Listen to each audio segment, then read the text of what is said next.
Breaking news! With the Ravens defense gearing up to be one of the most competitive in the NFL, one player's future in Baltimore is looking shakier by the day. There's a name on the roster that once brought high hopes, a story of potential greatness marred by injury and time, yet now, he's quietly slipping down the depth chart, and trade rumors are heating up. But before we move on, make sure you hit that like button if you're a true Ravens fan. It's always amazing to see fans of all ages supporting this team. And if you feel like it, comment, "Go Ravens," to show your pride. Let's dive into it. David Ojabo. Just a couple of years ago, this guy was a top 15 NFL draft prospect, a player who electrified scouts with his raw athleticism and edge-rushing explosiveness. But the moment he tore his Achilles during his pro day, everything changed. Baltimore took a chance, selecting him despite the injury. It was a gamble, the kind that could have paid off massively. But now, looking at the current roster, the writing might be on the wall. Today, Ojabo's name is buried deep on the Ravens' depth chart. And let's be honest, it's a crowded room. Kyle Van Noy, Ojabo,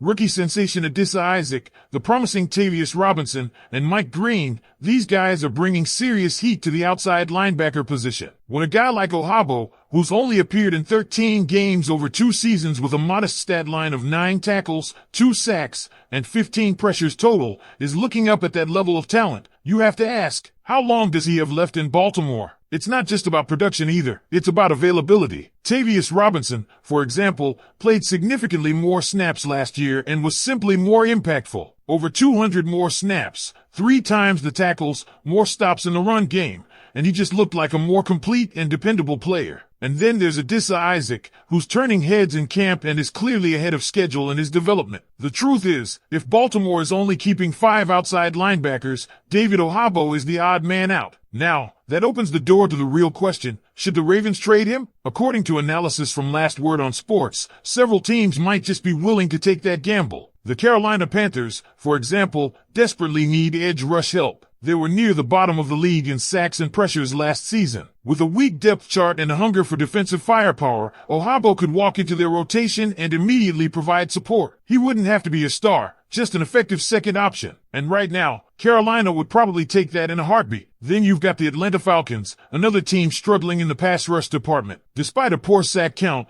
they still finished 8-9 last season and could be a dark horse contender in a weak NFC South. Adding Ojabo could be a low-risk move that boosts a unit in desperate need of fresh energy. He wouldn't need to be a game changer, just better than what they've got. And let's face it, based on their numbers, that bar isn't high. Detroit is another potential fit. They lost defensive coordinator Aaron Glenn, and while Aiden Hutchinson remains a stud, he can't do it all alone. Ojabo wouldn't be a can't-miss guy, but he doesn't have to be. Detroit wants depth, and a healthy Ojabo offers just that, a low-risk, medium-reward player who might just rediscover his draft day form in the right system. Finally, there's Washington. They had 43 sacks last season, 12th best in the league, but they're now without their top edge rusher Dante Fowler Jr. and didn't make a big move to fill that void. Add in the pressure of maximizing a rookie QB window with Jaden Daniels looking sharp, and suddenly Ojabo becomes an appealing rotational option, especially under a coach like Dan Quinn, who's known for getting the most out of his pass rushers. So here's the situation. Baltimore took a chance, and that chance hasn't paid off yet. But that doesn't mean Ojabo has no value. Other teams see the upside. Baltimore might not have a place for him anymore,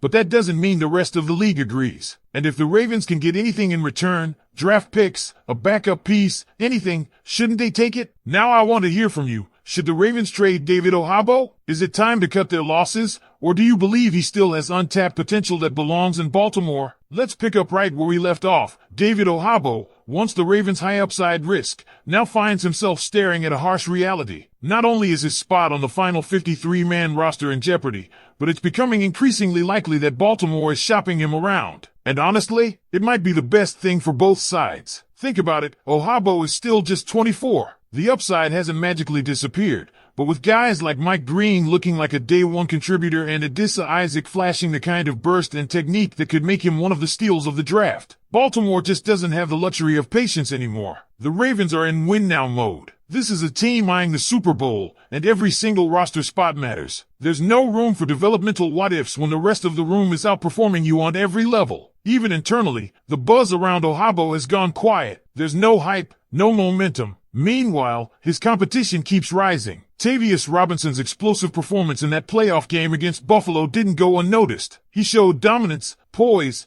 and a motor that, frankly, we haven't seen from Ojabo since his days at Michigan. And that's the real issue. Ojabo's best tape is still college tape. When you draft a guy coming off an Achilles injury, you're already accepting a risk. But after 2 full seasons, and with just 13 total games under his belt, the return on that risk is non-existent. Even worse, when he did play, he wasn't particularly effective. That's not just a case of rust, that's a concern. So why not trade him? Why not send him to a team that's not stacked at edge rusher, where he can have the snaps, the coaching, and the breathing room to rediscover his form? The Panthers, Falcons, Lions, and Commanders aren't looking for stars, they're looking for help. Ojabo can be that. He can be a second or third guy in a rotation. And if he thrives, great for him. It just won't be in purple and black. And that's not a failure on Baltimore's part. It's a calculated risk that didn't pan out. It happens. But the smart move now is to recoup value. Even a late-round pick or a player-for-player deal that helps bolster another position group would be a win. Because keeping Ojabo just to cut him in August? That's a waste of opportunity. Now, there's one more angle to this that fans need to consider. The NFL's International Pathway Program does give Baltimore some unique flexibility with Ojabo. As a Scottish-born player, he's technically eligible for a special 91st roster spot during camp. But that's just temporary. When cutdown day hits, that exemption disappears. So unless the Ravens plan on stashing him on the practice squad and risk another team claiming him, it's either trade or release. Let's not forget what Ojabo once represented: hope, risk, and the possibility of greatness. But at this point, the Ravens have found production elsewhere. They've built one of the deepest pass rush rotations in the league. They don't need him anymore. And that's okay. What matters now is that they don't let that roster spot go to waste. Flip the script, get something back, and give Ojabo a shot to write a new chapter elsewhere. Because here's the truth, if Ojabo makes this team,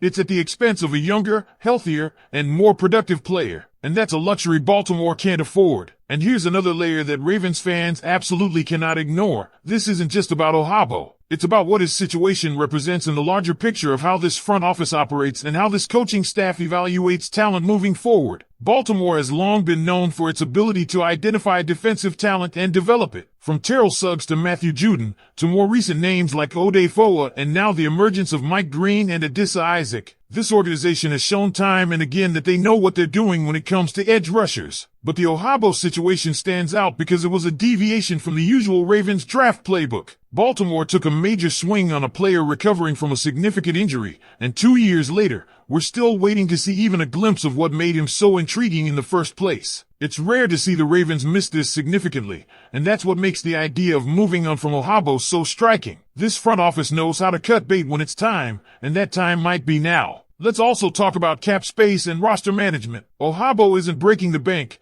but every dollar matters when you're looking to extend stars like Justin Matabike, Kyle Hamilton, and eventually, Zay Flowers. Baltimore's financial flexibility could benefit from moving on from players who are underperforming and redirecting those resources elsewhere, whether it's a veteran depth piece or future draft capital. And don't underestimate the mental aspect of this situation either. When a player is constantly injured and falls behind his peers, confidence takes a hit. That's especially true when you're in a room filled with explosive, high-motor guys who are producing week in and week out. Ojabo might just need a change of scenery. Sometimes, a new coaching staff and a different scheme can revive a career. For Baltimore, letting that happen elsewhere might be the most respectful and strategic move possible. So now the real question becomes, will Eric DeCosta pull the trigger? Ravens fans are used to smart, calculated decisions, and this could be another one that looks tough at first but makes perfect sense in the long run. Let us know.